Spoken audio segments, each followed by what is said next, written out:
politics? Or is it all really just about the economy, with a tariff war between the US and China now looming? And what does it all mean for our attempts to decarbonise our economy? Please welcome our panel, international policy analyst Erin Watson, former Queensland Premier Annastacia Palaszczuk, political strategist Peter Lewis, from New York, former Prime Minister Malcolm Turnbull, who dealt with Donald Trump in office, along with National Party Senator Matt Canavan, who is joining us from the central Queensland coast. Welcome to Q&A.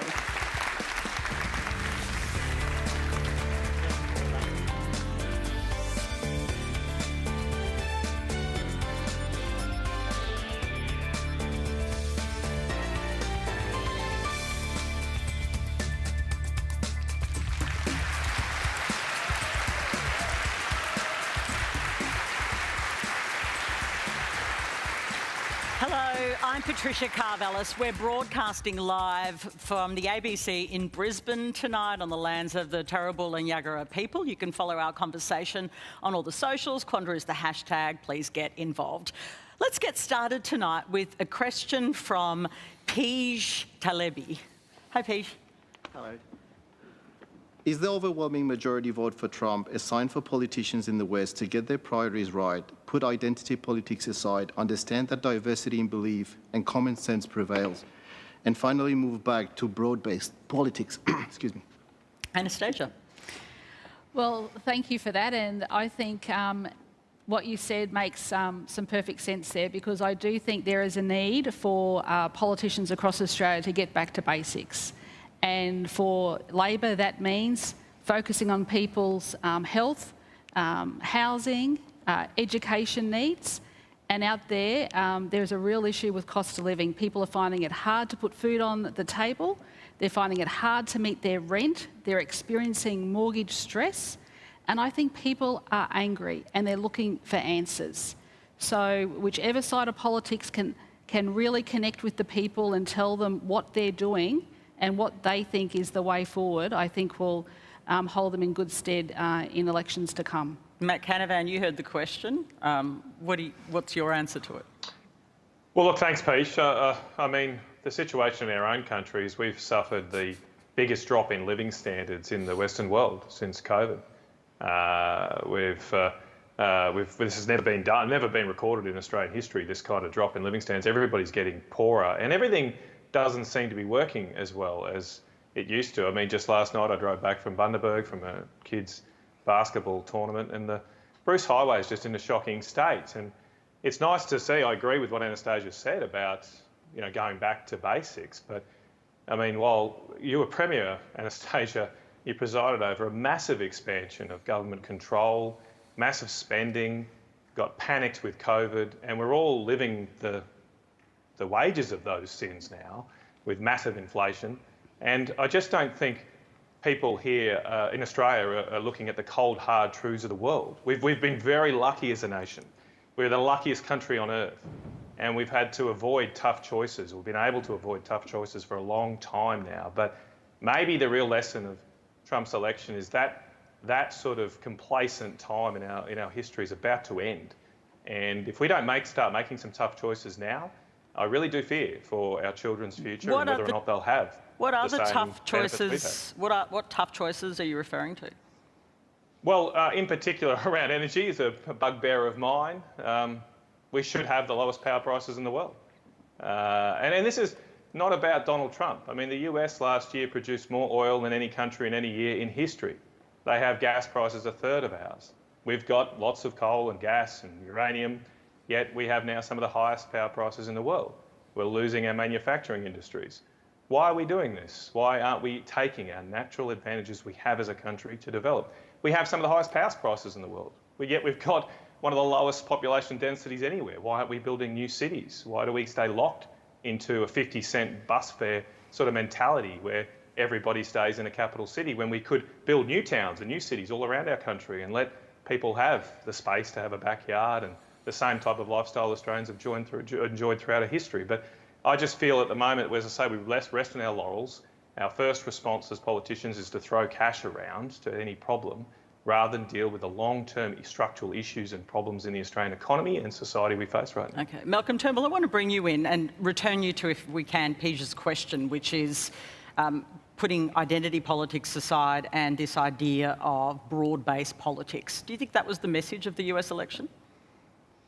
Well, I think, look, the people voted for Trump for a bunch of reasons. The big factors here were first the economy, inflation. The US economy is actually doing very well relative to any other developed economy, but people are feeling inflation here. They blame that on the incumbent government. I don't think either President Biden or Vice President Harris were particularly effective advocates in demonstrating to people the economic progress they'd made. But, a tough economy is always bad for the incumbent government, whatever its stripe. The other big issue here was the border. For reasons I've not been able to understand, the American left the Democratic Party, that seem to feel that having strong border controls is a bad thing or is a horrible right-wing thing to do. Whereas, as you know, in Australia, we've worked out, it's now totally bipartisan, that we should have a strong border controls, have a very generous humanitarian program by all means, but the public expect their government to ensure that only people with permission from their government, i.e. a visa, can get into their country. Now, that hasn't been the case in the US in recent years, and that's created a huge backlash. So I think those were the two biggest issues. Obviously Biden left it way too late to pull out of the race. He should never have run again. It was very selfish of him to do so, and he left Harris with, only 100 days to campaign. I mean, look, there are many other issues, but what happens with an election result? I mean, Annastacia and Matt understand this as politicians very well, is, people vote for all sorts of different reasons. And after an election result, everyone with a particular barrow to push will say, oh, it's because of this or because of that.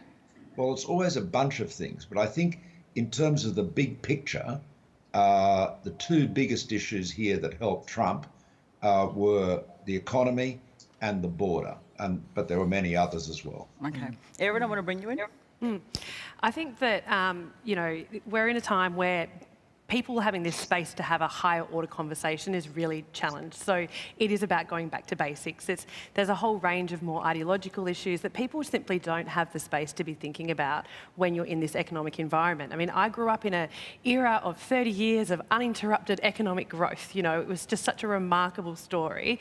And now that's completely changed. So on the woke things, people just simply don't have the headspace if they're worried, as Annastacia says, about where are they, how are they going to pay their mortgage? How are they going to pay their rent? How are they going to get a house in the first place? Feed the kids? They're having to make big lifestyle choices. So we used to go on a holiday every year.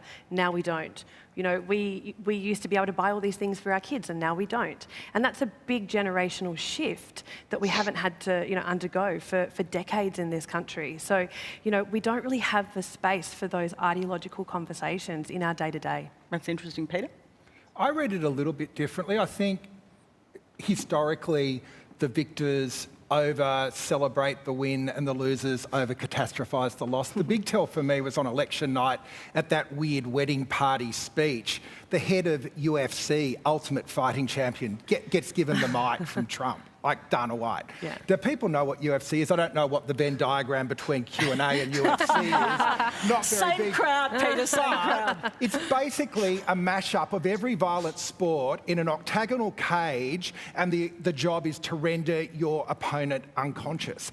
Trump loves it more than anything. And watching Dana White, I kept thinking, that is just what we've witnessed. So we witnessed the UFC of politics, and he dragged the Democrats in. He used every tool in the armory. He used memes, he used rallies, he used podcasts with the bros. He used the media infrastructure that's been set up around both the conspiracy theories of the extreme right and Fox News. And the Democrats had nowhere to go. They didn't know.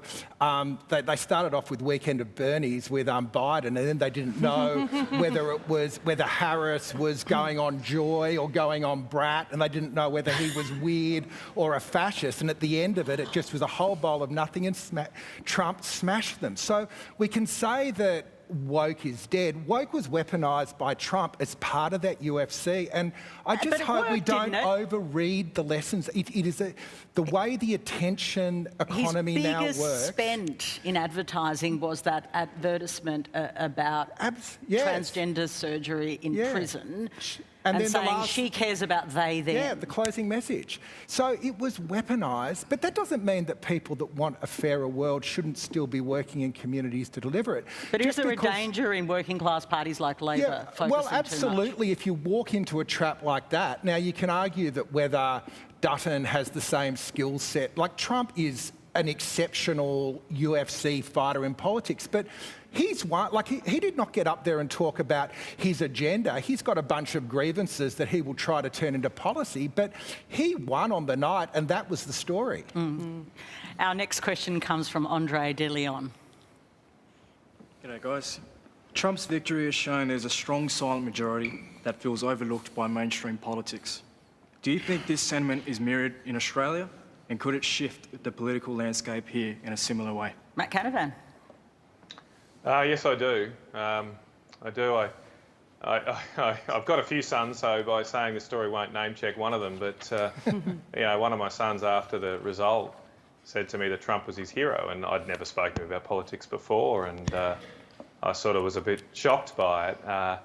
But you know, upon discussion, it became clear that he is a young teenage boy, doesn't think there's anybody speaking to him or representing him. My boys have all constantly been told in school about how the evils of masculinity and how terrible men are, and they do tell me stories about that, not political ones, just how they get taught. And obviously that breeds a fair amount of resentment, and I resent it as a father of boys. I don't think they've done anything wrong.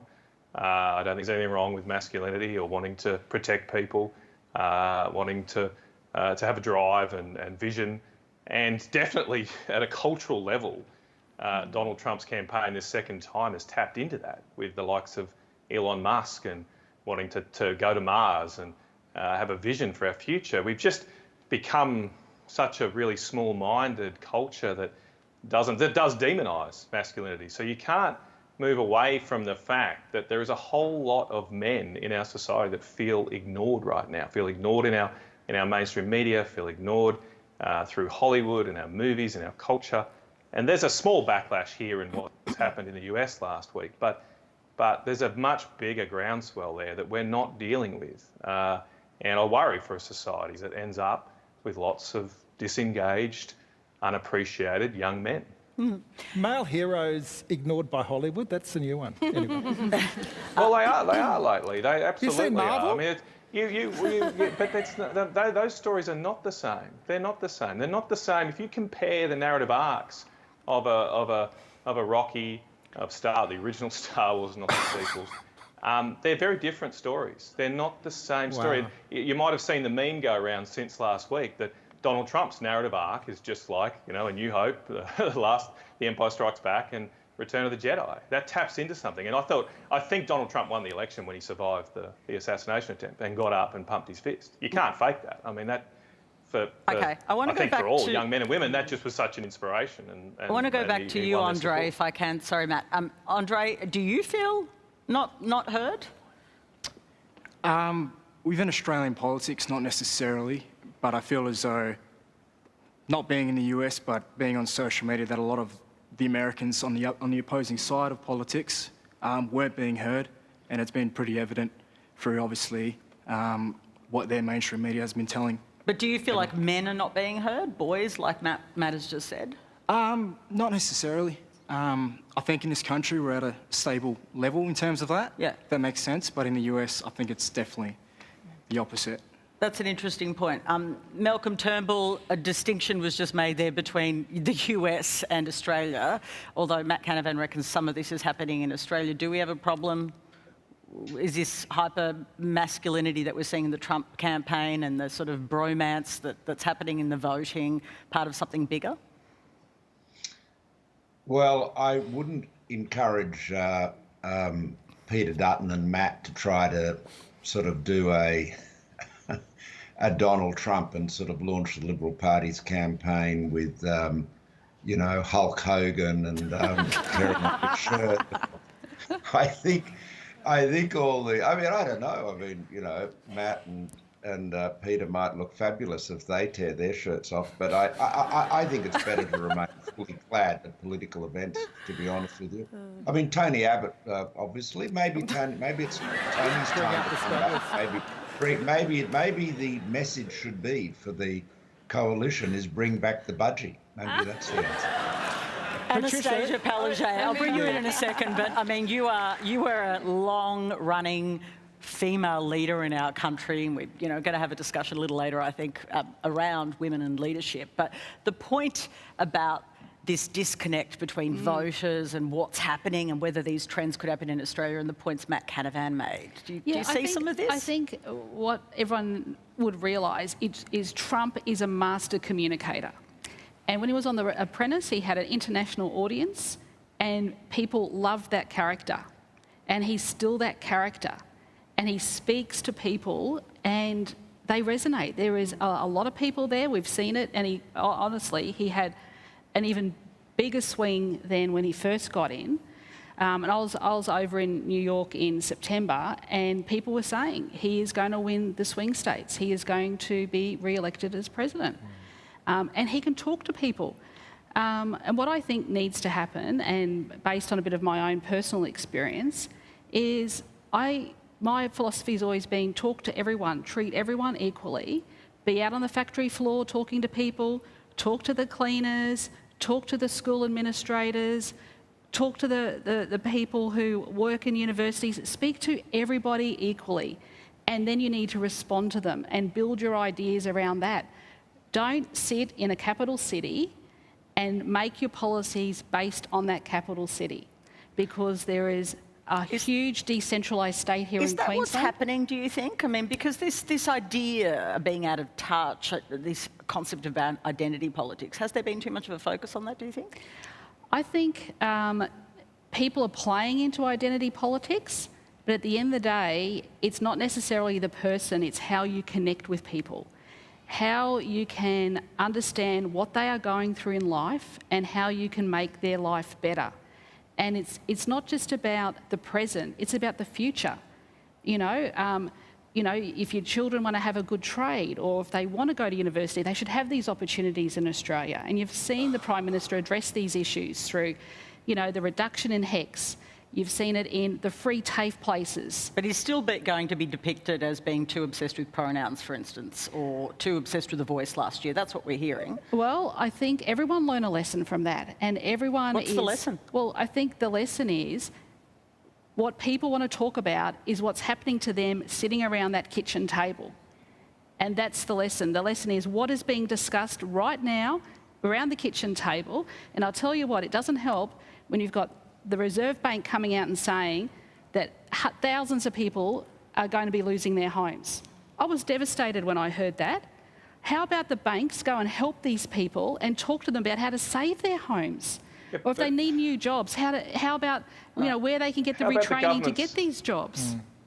How about governments don't waste our money, though? How about governments don't spend $300 billion responding to COVID? That's why we're in this mess. Peter wants to get in. Just on the original question from the back. So we polled with the Guardian Essential report last week, the Australian public, before the election. Who would you vote for? Amongst men, it was 44-36 for Trump. On women, it was Harris. But there was a more revealing question. Then we tested a few of Trump's statements about government. Government is fundamentally corrupt. government is controlled by a deep state. Globalisation has gone too far, we need tariffs. Deport all illegal immigrants. 60% agree with that. And I think the bit we miss is that there is the bits around the politics within the game, and then there's the way that people look at the game. And that is the bit that is both being weaponised, but is also really vulnerable. And so we can talk about particular policies, but if we don't recognise that the system itself is losing faith, people are losing faith with the system, then you've got a really weak foundation. Reconnect with people. Absolutely. And it's how do they reconnect and how do we do that in a world that's so febrile? And how do we make it not like homework as well? Correct. Our next question comes from Hannah Garvey. Hi, Hannah. Hi. With Donald Trump's promise to introduce tariffs, is it in Australia's best interest to follow suit, particularly with Australia's biggest trade partner, China? Erin? Well, I think what's really important to remember is that we have a very different trade relationship with China. 32% of our exports go to China, $219 billion each year. It would absolutely not be in our interest to start, slapping tariffs on our exports to China. We have a very different relationship. But, part of that stems from the fact that we dig things out of the ground, stick it on ships and send it off, right? Like the dynamic and the relationship is very, very different. So I think that we're going to go in a very different direction there. And I think what's going to be tricky for Australia then is continuing to maintain that relationship with China in an environment where our security partner is, going to trade war with China. And that's why it's so important that we diversify our economic interests. It means that the government needs to not tear up an EU FTA deal the night before it's about to be signed so that we can have access to that market, which is something that probably could only be done under a Labor government because of some of the conditions within it, especially around climate and so on. So I think that, India is going to continue to be really important, and they'll have a really great relationship with the United States for a whole bunch of different reasons. But that diversification piece remains important. But you've got to remember, China, if you don't bite the hand that feeds you, right? China is incredibly important to this country, particularly in resources. We've got to remember that going forward. Malcolm Turnbull, this question basically asks, should we follow suit on tariffs? Take it away. Should we follow suit? Should we do it too? No, of course we should. I mean, look, Australia has a vested interest in free markets and open trade. I mean, look, we have a much bigger percentage of our GDP taken up by trade. That's why, when I was PM, we kept the Trans-Pacific Partnership going, very ambitious free trade agreement in this region after the Americans pulled out. It's why Australia will more or less sign up to any free trade agreement. We have very low barriers to trade as it stands. In terms of the US, there are two issues, I think, for us. Firstly, in terms of tariffs on Australian exports to the US, I hope the government will do their best to achieve what I was able to do. And it was a personal thing, because I can tell you, with Donald Trump, ambassadors and officials don't really count for a lot. If you want to get something done with Trump, you have to deal with him direct. The only decision maker in the Trump White House was Trump. Now, I was able to persuade him not to impose tariffs on our steel and aluminium by actually a very intelligent transactional discussion in which I persuaded him that it was actually against America's economic interests to do so. I won't go into all the details. It all relates to the cost of transporting steel across the Pacific versus across America. But it was a very business-like discussion. So Albanese's got to engage. He's got to have the character, courage, and intellect to engage in those direct discussions, to protect Australia. Now, in terms of overall, the problem we face with Trump is that a massive increase in tariffs, particularly against China, because they're going to have the highest, will result in reactions from other countries that will also impose tariffs on American exports. And so, in a sense, Trump is waging war, not just a trade war on China, but a war on trade itself. Now, if global trade is reduced, and this, of course, is Trump's objective, he wants to have more things made in America, that is not going to be good for us. I mean, for example, if the Chinese economy slows further, that is not good for our exports of energy, let alone iron ore. So, you've got to be, whatever you think, let's put aside what people's personal feelings about Trump may be.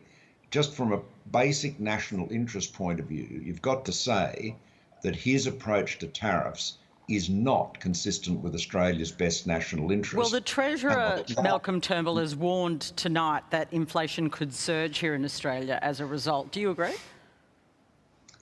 I think it'll have an inflationary impact, but yeah, look, it could. I mean, and what impact do you think it'll have on interest rates? Well, it's obviously if inflation rises, so will interest rates. But I mean, none of this. So we might not see a cut before the election. That's really what I'm trying to get to. It's also deflecting. It's also deflecting responsibility before an election as well, because if inflation is up, and that means we could. Well, that was Trump. That wasn't us. That was Trump. Malcolm Turnbull, is that what's going on? At the same time. Well, there's a long tradition of governments, putting responsibility for bad news on others, I suppose. So, I'm sure you've never done that. In my role as an older, if not an elder statesman, I'll stay above the fray there, if you don't mind. Okay, I get it. Matt Canavan, the Treasurer did say tonight that there could be an increase in inflation. That's inevitable, isn't it, as a result of tariffs? Oh, look, I think this is an excuse, though. I mean, the reality is Donald Trump doesn't take office. That is what inflation does. Yeah, sure, but let's face it. Well, look, he doesn't even take office for a few months. Clearly, Jim's just trying to get in an excuse for if things go wrong. I mean, that's fair enough. But, I mean, to take back to the original question, I do think we should put tariffs on China to protect our own industry. We are on the cusp of losing our second last steel mill in Whyalla. We are the world's largest exporter of iron ore and coking coal, yet we are not self-sufficient in steel production. We produce just half our steel needs. That could reduce to a quarter if we lose the Whyalla steel mill. This is outrageous. I mean, we have just spent, to take a broader look here, our National Current Affairs program of Christine has spent, I think now, more than half the show talking about the election of a president on the other side of the world. Now, I was interested in the US election. I'll put my cards on the table. I follow you on Twitter. You're talking about it all the time. But wouldn't it be nice? Wouldn't it be nice to have a world where we actually are sovereign in our own interests, where we are somewhat independent? Because we have all the resources to do that. And why should we allow subsidised Chinese steel to continue to flood our market and destroy our own jobs in industry here?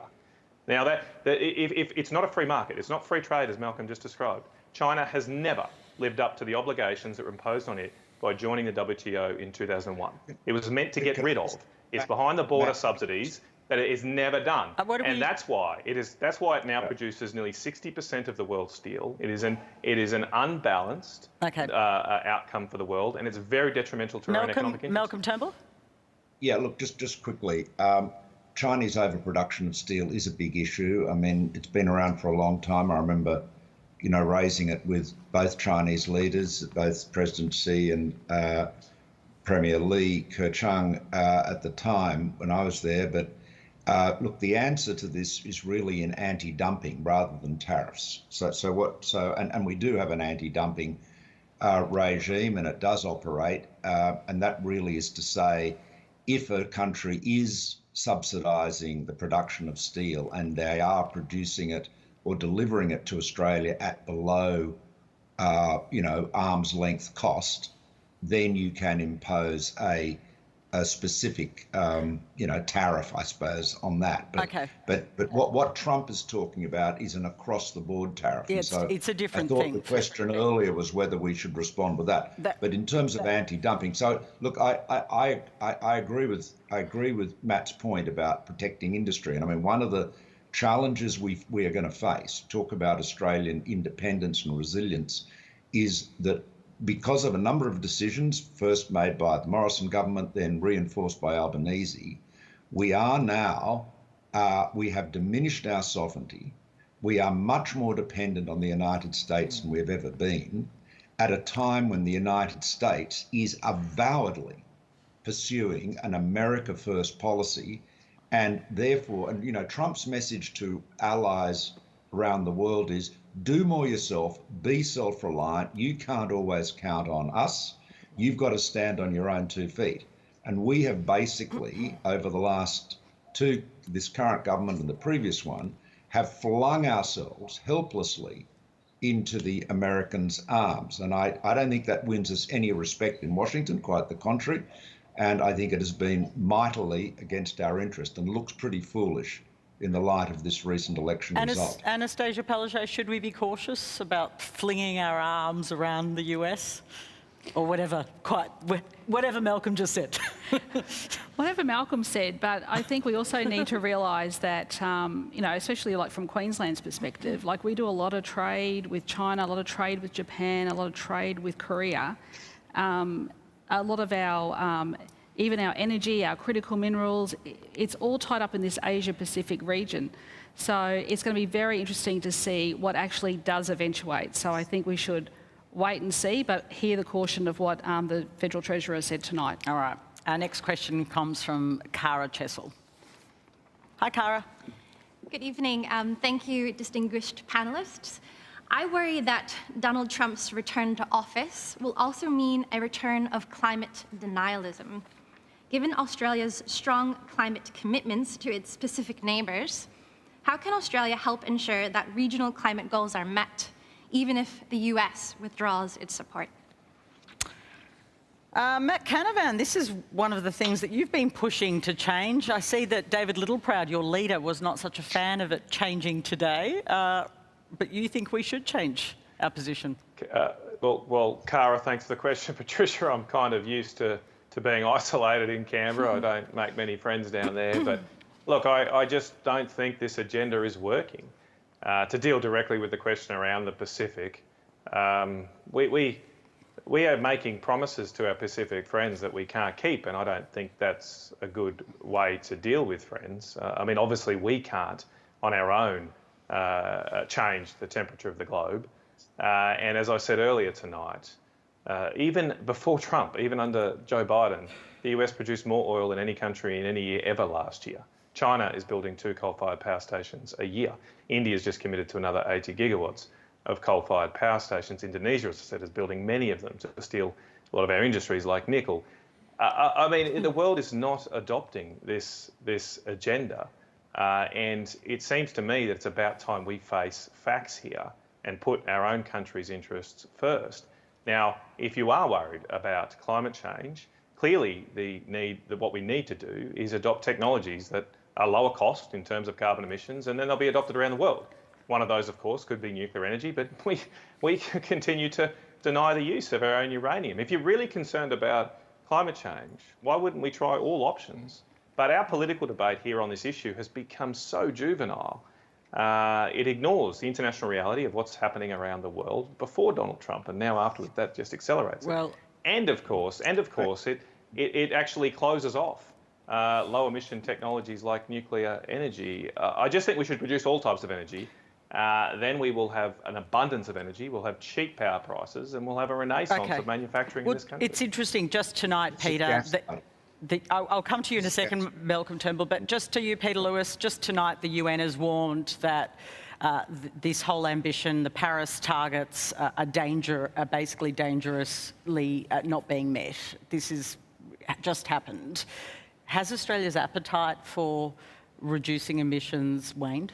Not that I've seen in the feedback loops we do with polling with the public. Like, we're on track to hit 40% renewables and then 80% in another decade's time. Like, it feels to me we're back in the ultimate fight club. We're having a talk about whether climate change is real or not, or whether we're going to build technology in 15 years. It's happening. We are investing in grid. There is work to be done in finding the labour source to build the new energy grid, in electrifying houses so they can be self-sufficient, particularly during what looks like being another sweltering summer, and in building social licence in the regional communities. But the people that are looking for the fight are trying to break that all the time because they're trying to lock in the interests of the incumbent fossil fuel industry. But haven't they just been given a win by Donald Trump? Well, of course, but we can choose, because you know there's a whole bunch of reasons, including the way that energy companies the way energy companies set their prices, the way that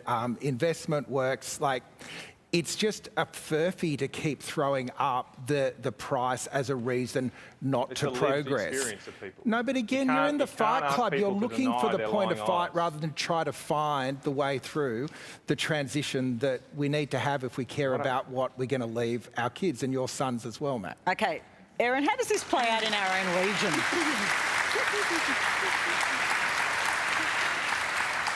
I mean, it's really interesting because COP is on right now in Azerbaijan, in Baku. Biden's not there. The Taliban have a representative there. And I think that this points to a bigger problem, which is, you know, the struggle with multilateralism at the moment. And that will be more difficult under Trump because Trump will turn up where it meets America's interests and the United States' interests. So I think that we'll start to see this play out in this he prefers to work bilaterally with people. But like I said, Biden's not there either, which is also interesting. I mean, yes, Trump's just won the election, but still, if you were really committed, you'd probably turn up.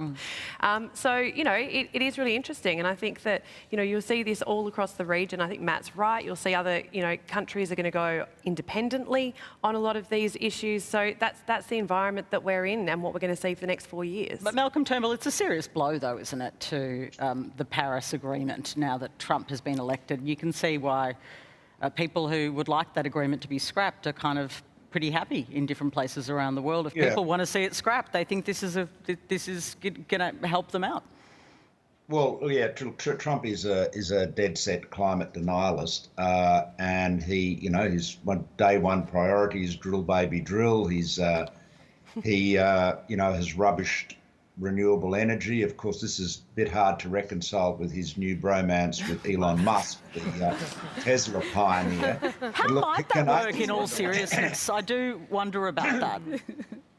Well, it's interesting. You know, people are, you know, this is all weird. I mean, I mean, Waltz and Harris may have lost the election, but they were right in saying there's a lot of weirdness going on. I just want to correct some of the things Matt Canavan said, and I, you know, this is just being factual. The big growth in energy, new energy generation in the world, is overwhelmingly renewables. In 2023, the growth of additional solar alone was over 350 gigawatts, right? The growth of wind was over 100 gigawatts. The growth of coal was about 50 gigawatts, and as Matt said, mostly in this region, but there's a lot of coal being closed down. Nuclear, in net terms, has not grown for over a decade. I mean, it is literally the occasionally new nuclear plants come on, but there are others being closed. The proposition that nuclear power is cheap is ludicrous. It is the most expensive form of primary generation of electricity. Fact. I mean, it is, for Matt Canavan, a really smart guy who I've known for years, who started off in the Productivity Commission. His rural, you know, sort of demeanour is actually an urban intellectual. But anyway, he's done well. Never hidden that. No, that's right. But I'm just saying, you know, let's be honest here. Nukes are really, really expensive, and they don't do the job. They don't. Hang on, wait a minute. They don't. Well, Matt, this is the problem. You are gaslighting. You've got. It is a fact. I'm here in the United States. They have just opened a couple of new nuclear power stations in Georgia, the Vogtle plants. Like, blew their budgets out massively. Electricity prices have had to grow up. It is, you know, the cheapest form of new generation by a country mile is solar, which is why it is growing by over 25% per annum globally. And so that's our big competitive advantage. Hence what we need to back that up. Very quick response from you, Matt Canavan. And look, I got a huge amount of respect for you, Malcolm. I serve in your cabinet. I think you're very intelligent too. And this bromance is getting weird too. But yeah, it's very weird. But Malcolm, when you were Prime Minister, you said it right that we need all types of power. The worst part of our debate is that everybody is looking for the silver bullet. And my side's guilty of this too sometimes. We think nuclear is going to solve all questions. I've never said that. I think there's a role for nuclear. I think there's a role for solar. I think there's a role for wind. I think there's a role for coal and gas as well. But why won't you commit? Why economy, don't you believe in net zero by 2050 though? If you're talking about all of this, because it's unachievable. It's unachievable. You've asked me for a short response. It'll take longer. But it's not just electricity. Net zero is about all our industrial processes, our transport. That's just not possible. But if we're just talking about electricity, and I've never denied the fact that nuclear is above average in expense. It's just still competitive with firmed renewable power. Even on the CSIRO's own figures, if you properly assess those, they end up with about $110 a megawatt hour for both nuclear and firmed renewables. Now, I mean, I think that 110 for firm renewables is optimistic, but even if it's the case, they're still competitive, and that's why the likes of Microsoft and Amazon and Google are using nuclear, because they need something that is very reliable. Intermittent power is never going to power data centres, and so they use nuclear. So we should have a horses for horses approach. Annastacia? Well, thank you. Up in the Torres Strait, we've got communities up there that are facing the real impacts in our own backyard because of the effects of climate change. It's happening, it's real, and around the world, especially in China and Europe, we are seeing an acceleration when it comes to renewable energy. Here, practically, in Australia, we're seeing hundreds of thousands, if not millions of people putting solar on their rooftops. It's a practical thing to do, where some people are having very little money to pay it all because they've got their solar. If you've got packages linked in with batteries, that helps as well. What we know is that we can meet our targets, but we need to accelerate our decarbonisation process. I've just come back on a trade mission to China and to Japan. These factories are mass producing in China batteries like you've never seen before. We need to be partnering with these companies and putting them in place here. We need to firm up storage, and to Malcolm's point, and to rebut what Matt has said, nuclear is not the option. It is not the answer, because it is simply too expensive, and we do not have 20 years to wait to build a nuclear power station. And where are you going to put it? You can't put it on the coast of Queensland. We get cyclones. I'll have it right here in central Queensland. I've got lots of places. Anastacia, we love it out here. We'll definitely have it up here. As long as we get the cheap power. You guys stick with the renewables. Erin, final word from you before we get to the next question. I'm just thoroughly entertained by the show here. This is fantastic. Well, that's what we bring here. We bring the show. Yeah, I mean, look, I think that, you know, it's an interesting conversation. I mean, Australia, if you look at it from the regional perspective, Australia has huge investments in places like Indonesia around green infrastructure, around a just energy transition as well, the opportunities that can come from jobs, reskilling people, giving people access to work in the renewable sector and in the energy transition, full stop. So there are enormous opportunities, and Australia is partnering international to do that work as well, and I think that's a really good thing. Our next question is a video question from Natalie Anderson. It feels like the current government wants to overregulate and suppress freedom of speech for all Australians. How do you feel about the current US election and the stance of upcoming Vice President JD Vance, who has clearly stated 2 days ago that the US will not support any country who restricts its people and not in alignment with their freedom of speech agenda? And I quote, "It would be insane that the US would support a military alliance if that military alliance isn't going to be pro-free speech." Do you think this will have a negative impact on Australians?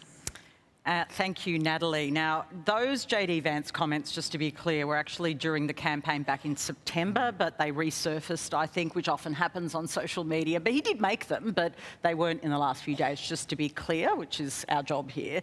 Peter, to the question. Yeah, so look, I think the big story out of the US elections is a massive win for Silicon Valley. It wasn't just Elon Musk up on stage with giant checks invoking people to vote.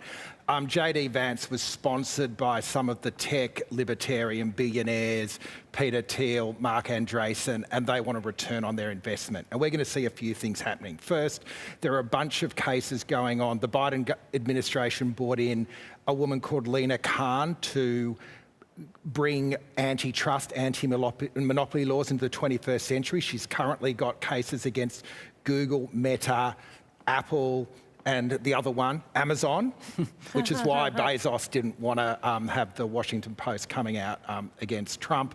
AI guardrails, the president's just put forward an executive order, that's gone. And cryptocurrency, 165 million from a crypto pack supporting crypto-friendly governors. So what we are going to see is a radical deregulation of technology, and that's bad news for all of us. And it plays into this idea because free speech, in J.D. Vance's words, or in his world, is a proxy for regulation. We've got this bizarre debate going on in our parliament at the moment around misinformation, disinfo. All it is asking platforms to take responsibility for dangerous content, the same as we would expect a water company to take responsibility if you were sending sewage through the pipes, and there is a culture war on around that at the moment. So hang on to your hats. If you're worried about technology, you should be very worried about the outcome of the US election. Okay, Matt Canavan, you have been campaigning against that bill. It's having some trouble anyway in terms of getting through the Senate. Some crossbenchers have come out against it as well.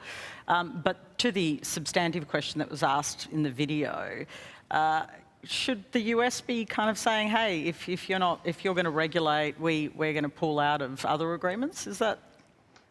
Well, look, I'd prefer they didn't do that, and I'd prefer that we, as I say, that's my theme tonight, I prefer we have the independence not to have to respond to such threats. The reality is that almost every American administration in history has strongly protected the corporate interests of American companies.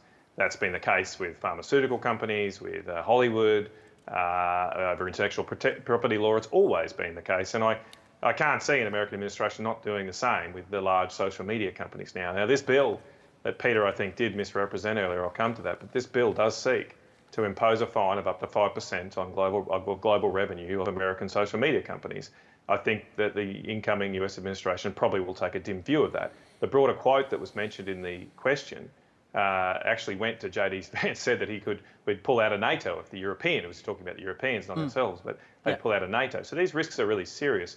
Now, Peter said that this bill only deals with dangerous information. That's just simply not true. We had evidence today. I've spent my day in the Senate committee looking at this bill. We had evidence from Ann Toomey, one of the nation's most respected constitutional lawyers, who said clearly that this bill goes to claims, opinions, and not just matters of fact. And I think it's extremely dangerous that we have a government right now that is seeking to regulate and control claims and opinions of Australians. But Matt, it's not the government regulating it, it's the government requiring the platforms to have risk mitigation strategies in place. If you read the explanatory memorandum to the bill, and Peter, I'm happy to send it to you, it's one of the most dangerous documents I've ever read. This explanatory memorandum talks about the bill seeking to deal with fake news that leads to changes in voting patterns, and it references Germany and Italy, and the referendum as well, and the Voice, may I add. And so I think you need to look at it a bit closer, Peter, with all respect. You can it's not just what you say. Peter? Again, it's a misrepresentation. It's trying to set the limits for how far it could go, not set a mandate. And I think it's been deliberately misrepresented by those that are seeking to run their freedom. All right, we're going to park it because we have another question. We've got a question from Ashraf Dokrat. Hello, everyone. Donald Trump's last term showed us he was willing to depart from established US foreign policy. How sure can we be about the future of Orcus and, as we've discussed tonight, our bilateral relationship with the United States? And how should our government be approaching the new Trump administration? Erin? Yeah, great question about AUKUS. The thing about AUKUS is that, first of all, it's not an alliance. It's a business deal, and I think that in a way Trump will view AUKUS in that context. It's a technology pact, it's an investment deal, it's a business deal, and he's very pragmatic that way. And the thing about Trump is that he always talks about other countries not pulling their weight. Like if you look at NATO, he would argue that they're not paying in enough, and that this is therefore overburdensome on the United States. Well, this is kind of the opposite. It's like, well, Australia actually does put money in, so it's quite a different arrangement in that sense. And I think what you'll see potentially is countries like India wanting to get in on AUKUS because they want to get closer to the US military and the US defence sort of architecture. So So I think that it'll actually become a case example of, well, hang on, Australia's done this, so why aren't you all doing it under these other arrangements? And I think people would actually argue that in NATO they are putting in enough money. But yeah. Okay, on that AUKUS question, today former Prime Minister Paul Keating has accused the Albanese government of being out of touch with the Australian public on foreign policy. He's talking about survey results in the Resolve Political Monitor, which has found that 57% of Australians reckon we should sit out a conflict between the superpowers, basically China and the US. Malcolm Turnbull, I want to bring you in on Paul Keating's comments. It's not the first time he's been critical, can I be quite clear, but injecting himself again into the debate and saying that Australia shouldn't be taking a side. What do you make of it? Well, look, I mean, Donald Trump, just say this about Trump, and I know Trump, I've dealt with him, I've been critical of him, but I can tell you this absolute confidence, he is not a warmonger. He was scathing. He has been scathing of the former Republican administrations, George W. Bush in particular, for starting what he called the forever wars in the Middle East. He's been scathing about the trillions lost, the hundreds of thousands of lives lost in Iraq and Syria and so forth. He is Afghanistan. I mean, Trump does not want to go start a war. When he says he wants to make peace, he's absolutely right. Now the problem is, what will the price of that peace be? I mean, it could be very tragically high for Ukraine if he settles the war in a day. Is that going to, mean Putin gets exactly what he wants? With China and Taiwan, Biden has said several times the United States would defend Taiwan. Trump has been very clear that he's giving no commitment to doing that at all. In fact, he's suggested that Taiwanese should be paying protection money to the United States. He said that a couple of times. So, I mean, he's highly transactional.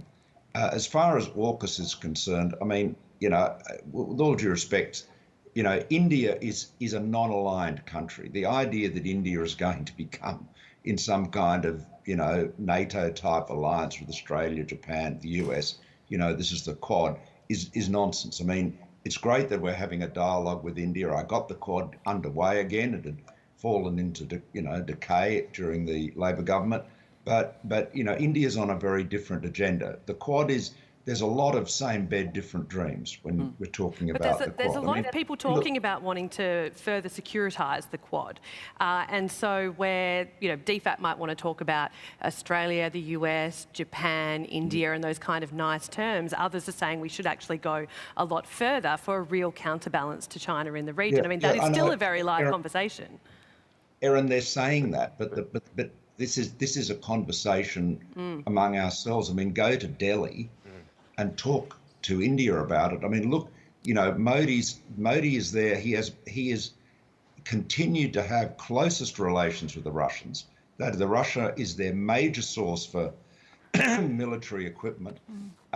India is determinedly non-aligned. They use the term multi-aligned. I'm actually going to be in Delhi next week, but they use the term now multi-aligned. They're not even saying we're non-aligned. They're being much more open about that, which I think is interesting. Anyway, as far as AUKUS is concerned, what I'd encourage you to have a look at is a lengthy interview between Tucker Carlson and Elbridge Colby, who is a leading American national security expert. It's on Carlson's, Twitter account, and you can see there the very pragmatic, clear-eyed, putting America first approach to foreign policy. I mean, Colby, I think, is very much in line with a lot of the thinking of the people that are close to Trump, like Vance and others. Yeah. And this is why, I've been making this point for quite a while now. As far as AUKUS is concerned, the Australian government has done a really, really dumb deal with the Americans. And basically, we will not get any submarines from the Americans. And they have no obligation to give us any. Let me get to our next question, if I can. Yeah. We've got a question from Isla Tartik. Good evening. Hi, Isla. Hello. Both Kamala Harris and Hillary Clinton failed to secure a presidency against Donald Trump, despite the 8 years between their campaigns. What unique challenges does a female candidate have to overcome to win an election and indeed succeed in politics in general in the 21st century? And what unique advantages can she use to her benefit? Annastacia, you'd have a hunch about that. Well, for a start, I think in the United States it shows that a woman can run for the top job, and we need to encourage more women to get involved in politics and to put their name forward. So I'm very proud that they both put their names forward and they ran good campaigns. Unfortunately, those campaigns weren't enough to win. But that does not say in the future, sometime down the track, we might see a female president of the United States. You cannot be what you cannot see.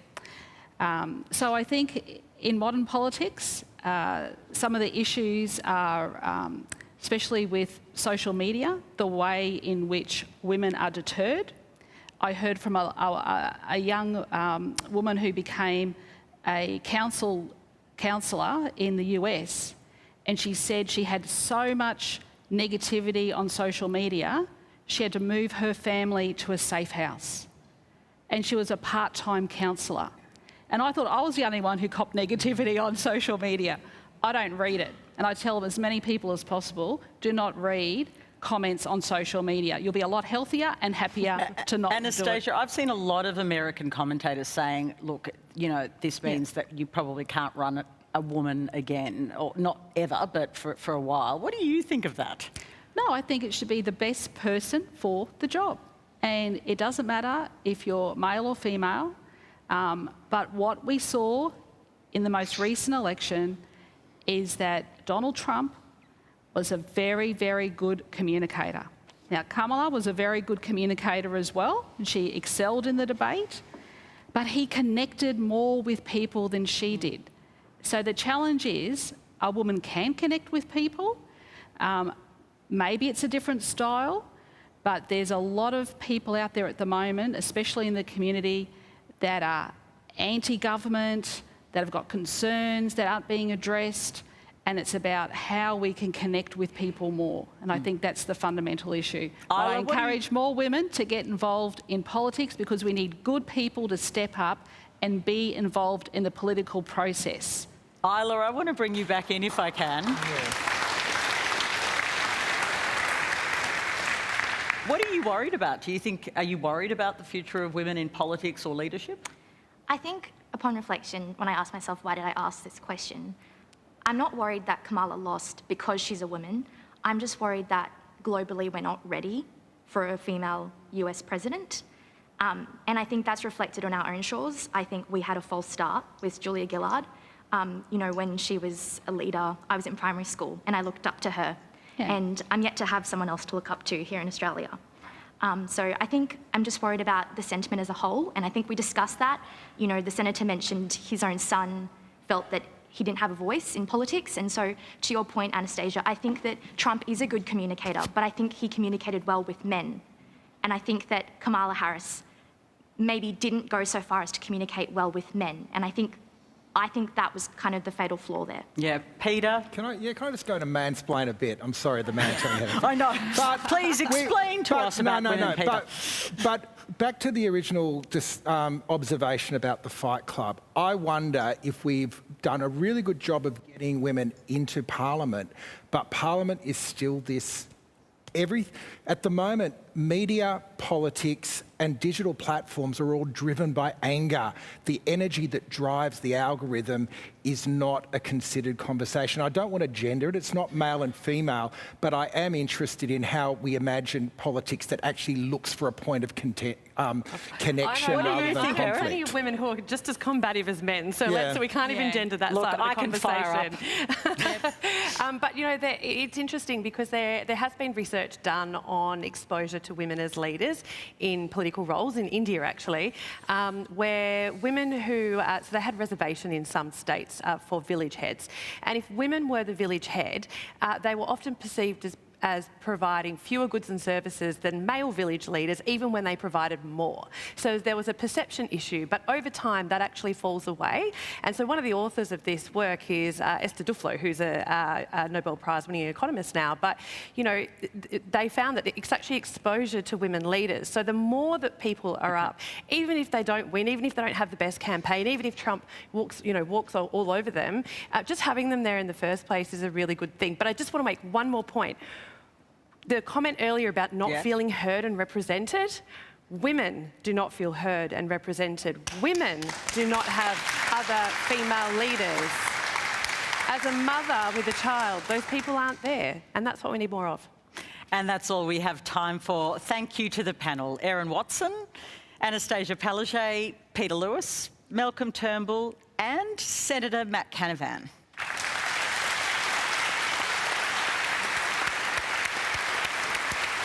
And we'll be broadcasting from Melbourne next week with the panel featuring British journalist and author John Ronson. You can head to our website to be part of that conversation. Thanks for joining us tonight. Good night.